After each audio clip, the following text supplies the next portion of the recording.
Hey guys, welcome back. It's Neon. I'm going to talk about the MCU, the future of the MCU. It's looking like we're going to have to wait a while for the X-Men to join the MCU. Alright, this is coming from IO9, which is part of Gizmodo. You know how we feel about them, but we will read this article anyway. Marvel Studios has a 5-year Phase 4 plan that probably does not include the X-Men. So, you know, this makes a lot of sense if you think about it. They're going to hold off on bringing the X-Men to the MCU. They have Dark Phoenix coming out. Supposedly the New Mutants is going to come out at some point. I don't know. But it does make sense that they would hold off because they have so much going on with Deadpool and Dark Phoenix. And it'd be very confusing to just throw the X-Men into the MCU unless they would work that first-class timeline into the Marvel continuity somehow, and I don't even know how they would do that. It's a huge mess.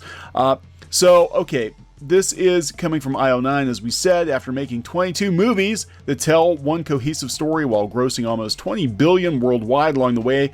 What's Marvel Studios president Kevin Feige doing next? The same thing all over again with a whole new set of toys. Now, this is interesting because it sounds almost like after Endgame, the MCU is going to have kind of a soft reboot.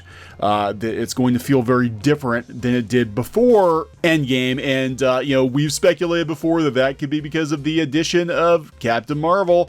That Captain Marvel herself is going to be a game changer. She's going to be, well, we've speculated she might be a Mary Sue, and it's possible if you look at that teaser clip that was released the other day, where she's basically like, hey, you didn't have me last time. Now you've got me. So you never had a friend like me. So the April 26th release of Avengers Endgame will bring closure to the first 11 years of Marvel Studios films. Then in 2020, the company will start Phase 4 of its cinematic universe, the next chapter of the larger story with new heroes, all of which will feel the impact of the events of the past. Plus, now that Disney has acquired 20th Century Fox, those stories could potentially include the X-Men. According to Feige, though, fans should not hold their breath for that. Okay, this is very important. It'll be a while. Feige told IO9 when asked about bringing the X-Men into the MCU. It's all just beginning in the 5-year plan that we've been working on. We were working on before any of that was set. So really, it's much more for us, less about specifics of when and where the X-Men will appear right now, and more about just the comfort factor of how nice it is that they're home, that they're all back. But it will be a very long time. It will be a very long time. So this is really interesting. They're not jumping at the prospect of bringing the X-Men to the MCU. They're just happy that they have the X-Men back. So we'll see how this plays out. Now, here it says the 5-year plan is likely to start with movies such as Black Widow, which is long overdue, The Eternals, and Shang-Chi, and others. Unfortunately, on the list of topics Feige is unwilling to talk about in depth, Phase 4 is even higher than Avengers Endgame. The two things are seemingly too closely related, and any acknowledgement of the myriad of news out there about Phase 4 could potentially ruin something in Endgame. Feige does think, though, that the new films are a worthy successor to the record-breaking first 3 phases of the MCU. Now here, this is also very concerning, and this kind of confirms some things that MCU fans have been worried about post-Endgame. The slate that we're building over the next 5 years is not apples to apples, he said when asked to compare the past and the future. It's two very distinct things, and I hope they'll feel very distinct, but there is a similar mentality going into it, which is how can we continue to tell stories with some of the characters that audiences already know and love in a unique way, in a different way, in a surprising way, of which we have a lot of plans and ideas and work already going into it. Then, how can we introduce new characters that even hardcore fans, comic fans, have barely known or barely heard of? That's really exciting too. Yeah, the Eternals and Shang-Chi, they're kind of scraping the bottom of the barrel at this point. I mean, it's kind of weird that they're not bringing the X-Men into it, because the characters that they're picking are not really top-of-mind characters. They're not even B-listers. Like, I get that Guardians of the Galaxy was kind of a D-list team, but that was sort of a one-off. So you look at what they've got available without the X-Men and the Fantastic Four, which they don't mention at all in this article, I might add. The Fantastic Four is never once mentioned in this article. So maybe that's, one of the films that they're sort of holding back on is the Fantastic Four. But because of the Netflix deal, they're not allowed to touch the characters from like the Daredevil verse, Daredevil and Luke Cage and Iron Fist and Jessica Jones, which honestly made more sense than Shang-Chi, although they might be setting up some kind of Heroes for Hire film, which would be pretty cool if they did that, if they used the same actors they did from the Netflix series, if they somehow continued that, which we've heard rumors that they might actually continue the Netflix shows on Hulu or something.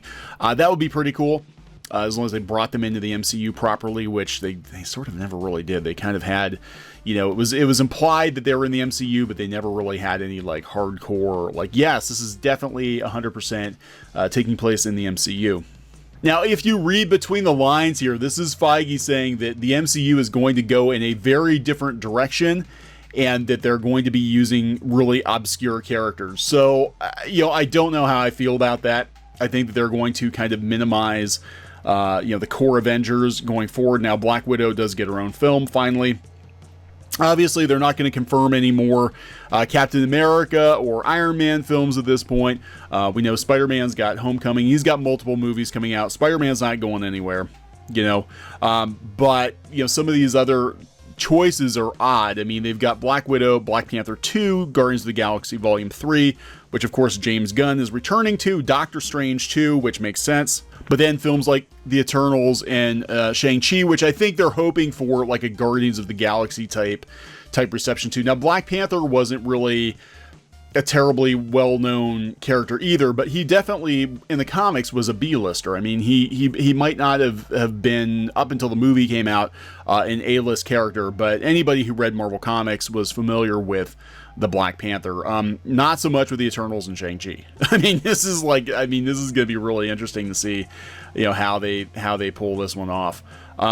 Yeah, none of the films include the X-Men. Now, it is important to remember, according to the writer of this article, though, that while Feige is saying the X-Men aren't going to be around for a while, Thanos was first introduced back in 2012, years before his full impact was felt.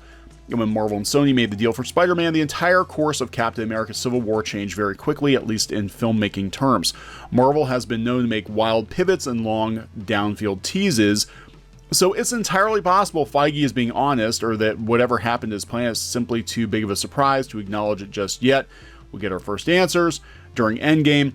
I think, the way this is going to go, and again, that teaser, that clip from Endgame, I think Carol Danvers is going to be in charge of the Marvel Universe. I mean, it's very, very convenient that, she's Captain Marvel of the Marvel Universe, the new Marvel Universe going forward.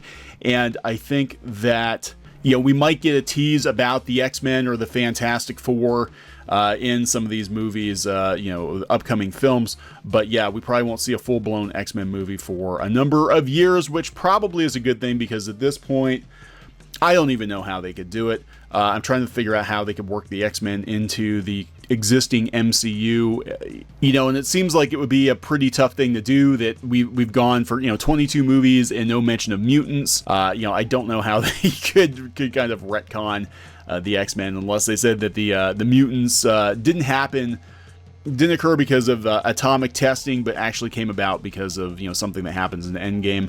I don't know.